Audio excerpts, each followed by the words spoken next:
নমস্কার সবাইকে, welcome to my channel my Sarkar academy. বড় কিছু করার উদ্যোগ। তো সেই সকাল থেকে আজকে দুখানা ক্রিটিক্যাল বিল্ডিংয়ের ডিজাইন, আর মনে পড়ে যাচ্ছে যাদবপুর বিশ্ববিদ্যালয়ের আমার গডফাদার সোমনাথ ঘোষ, আমাদের স্যার। সেদিনকার কথাগুলো যে ভাই ফাঁকি যদি দাও তো পরে তুমিই ফাঁকিতে পড়বে। তো সোমনাথ স্যার, আমরা খুব সৌভাগ্যবান যে সোমনাথ স্যারের মতো একজন স্যারকে পেয়েছিলাম। মানে ক্লাসের ইন্ডিভিজুয়াল প্রত্যেকটা ছেলেকে মানে স্ট্রাকচারাল ইঞ্জিনিয়ারিং একটা লেভেলে পৌঁছে দেওয়ার তিনি ক্ষমতা রাখতেন এবং করতেন। প্রচণ্ড বকাবকি করতেন, খুব পাঞ্চুয়ালিটি। তখন জিনিসগুলো বুঝিনি, এখন বুঝছি এই ধরনের অধ্যাপক এই রিটায়ার করার পর এখন তিনি অন্য বিশ্ববিদ্যালয়ের সাথে অ্যাটাচড আছেন। যাদবপুরের উচিত বা এই আইআইটি খড়গপুরের উচিত এই সোমনাথ ঘোষের মতো স্যারদের কিন্তু রেখে দেওয়া, অন্তত আমৃত্যু রেখে দেওয়া উচিত। ছেলেরা কিছু শিখবে সত্যি করা, যে আমরা এই যে ভাবছি যে আমরা যে স্বপ্ন 100 crore একটা ইন্ডাস্ট্রি তৈরি করব।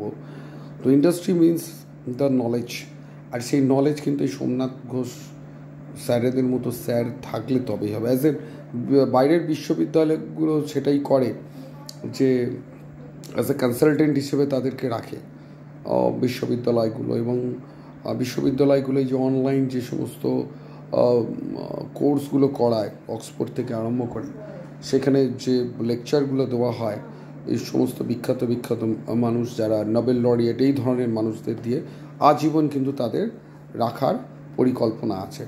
তো জানি না আমাদের দেশে সেটা কবে হবে। তো এই সোমনাথ স্যারের কথা মনে পড়লো যে এখন এই যে স্ট্রাকচার, যে দুখানা ক্রিটিক্যাল ডিজাইন, এই ক্রিটিক্যাল ডিজাইন সবচেয়ে বড় কথা হচ্ছে জোকা বা এইসব অ্যাডেড এরিয়ায় যারা কাজ করেন, ভেরি ডিফিকাল্ট। ধরুন আমার 3 তলা এখন স্যাংশন পেয়েছি, ভবিষ্যতে ওটা 4 পাবো, অ্যাডিশনাল ফ্লোর পাবো, তার উপরেও আমি একটা পেতে পারি মেবি, কারণ যদি আমি এমআইসি থেকে ঘুরিয়ে আনতে পারি, আমার হাতে এফআইআর আছে। এখন এই বিল্ডিংগুলোতে দাঁড় করানোটা হচ্ছে মানে কতটা ডিফিকাল্ট। আজকের যে বিল্ডিংয়ের সয়েল, প্রথমটা আছে বেলে মাটি পেলাম, তারপর 1.5 মিটার 2 মিটারের পর থেকে চলে এলো ব্ল্যাক কটন সয়েল, কালো, প্রায় 4.5 মিটার প্রায় থিকনেসের ব্ল্যাক কটন। ঠিক আছে, এবং ব্ল্যাক কটন হচ্ছে কেন ভয়ঙ্কর, যে জলটা পেলে ও এক্সপ্যান্ড করবে। ঠিক আছে, আবার যখন গরমকালে আবার ওটা আস্তে আস্তে সিঙ্কেজ করবে। এই যে 20%-এর ওপর যে তার ভলিউমের আপ ডাউন হয়, এতে একটা ফাউন্ডেশন, এটার উপর যদি আমি রেস্ট করাই তো মারাত্মক ক্ষতি হবে। মানে ডিফারেন্সিয়াল সেটেলমেন্ট হবে, বিল্ডিং টিল্ট করতে পারে, ক্র্যাক আসবে, অনেক কিছু।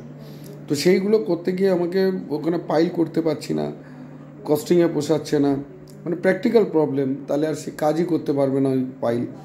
আমাকে সেটাকে কম্বাইন্ড ফুটিংয়ের মধ্যে, আবার ফুটিংয়ের অনেকগুলো বিষয় আছে, যে অনেকেই দেখি কম্বাইন্ড আইসোলেটেড মিলিয়ে মিশিয়ে করে, সেখানে আবার ওই সেটেলমেন্টের একটা ব্যাপার থেকে যায়, ডিফারেন্সিয়াল সেটেলমেন্ট। তো কম্বাইন্ড ফুটিংকে দাঁড় করানো এবং প্রত্যেক কটা মানে কলম ফ্রেমটাই, যে আমরা বলি না যে আর্কিটেকচারাল, আর আমাদের দেশে যেটা হয় আর্কিটেক্টের মতো করছে স্ট্রাকচার, সে একটা কলম বসিয়ে দিল, তার মতো করে স্ট্রাকচার সে তার ডিজাইন করে দিচ্ছে। এখন এই দেশ হয় বড় আর্কিটেক্ট, সে তার মতো করে কলম বসিয়ে দিল, এবার সে স্ট্রাকচারাল ইঞ্জিনিয়ার সেই মতোই স্ট্যাট রান করিয়ে দিল। মানে জিনিসগুলোর মধ্যে এত আনম্যাচিউর জিনিসগুলো হয়। সেই কারণে আমরা যেটা করি, আমরা বাইরের কোনো আর্কিটেক্টের সাথে কাজ করি, পুরো আর্কিটেকচারাল ডিজাইনটাই আমাদের সাথে।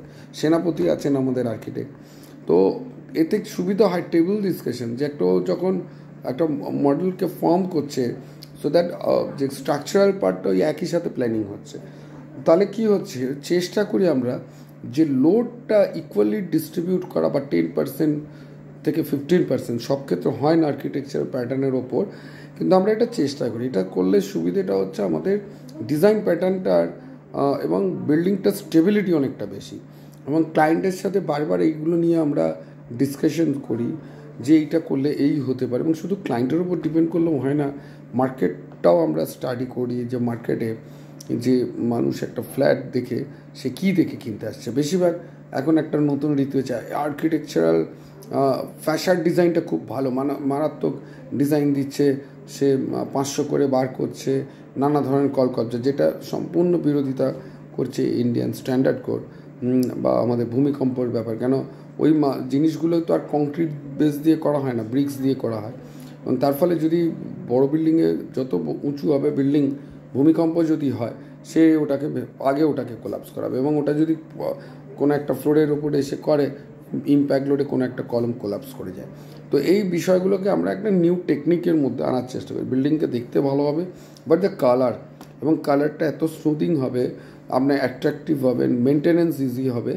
আর আমরা চেষ্টা করি স্পেসটাকে বাড়াবার, ইউটিলাইজেশনটাকে বাড়াবার, মানুষ থাকবে যেখানে, তো একটা এনভায়রনমেন্টকে তৈরি করা। এগুলো না অনেক চিন্তা। আমরা রাত্রি 11টা অবধি আজকে এই এখন একটা প্রজেক্ট এইটা নিয়ে মানে মাথা ঘাম ভরে যাচ্ছে। সরু বিল্ডিং, আমরা তো জানেন একটা গিনেস বুক অফ ওয়ার্ল্ড রেকর্ডের দিকে যাচ্ছি, জানি না পেয়ে যাবো। 9-6 টাকের আমরা 3 তলা করেছি, তারও কাজটা দেখাবো। এটার দেখুন আমরা 4 তলা, এটার উপরে আর একটা তলা হতে পারে, জানেন তো। তো এই যে ডিজাইনটা মডেলটা সবে দাঁড় করিয়েছি, এটা পাইলের ওপর দাঁড় করিয়েছি স্টিফনেসকে বাড়াবার জন্য। আপনাকে দেখাই আগে, দেখুন মডেলটা দেখুন একবার। মানে এত ক্রিটিক্যাল মডেল যে মানে একটু সকাল থেকে একটা পার্টের স্ট্রাকচার গেল, এখন এই মডেলটা কালকে এটার অ্যানালাইসিস করব, সো দ্যাট এইরও যেটা করছে এটা পাইলের ওপর আছে। কিন্তু পাইলের ওপর হলেও ওই জমি মানে বুঝতেই পারছেন তো জমি কতটা সরু, যে 3 মিটার 16, এবং এটা G+3 আমরা তুলেছি, পরে একটা তলা হতেও পারে আবার, জানেন তো। তো এটার ডিফিকাল্টিস এটাই যে একে দাঁড় করানোটা, স্টিফনেস। তো এগুলোতে জেনারেলি হয় কি শেয়ার ওয়াল করলে বেটার হয়, এইসব জায়গাগুলো শেয়ার ওয়াল করে দেবো। কিন্তু এটা ফ্রন্টেজ হচ্ছে, আবার শেয়ার ওয়াল করলে তার আর্কিটেকচার পার্টেতে যদি আমি এই জায়গাটা শেয়ার ওয়াল করে দিই তাহলে স্টোরি ডিফটা হয় না। So that share analysis. তো আমরা এই ফ্রেমটাকে আমি এমনভাবে অ্যানালাইসিস করার চেষ্টা করছি যেটা আপনাকে দেখাচ্ছি, যাতে স্টিফনেসটা পায়। এই যে কলম, এখানে একটা স্টিয়ারটা উঠবে আমার ঘুরে ঘুরে,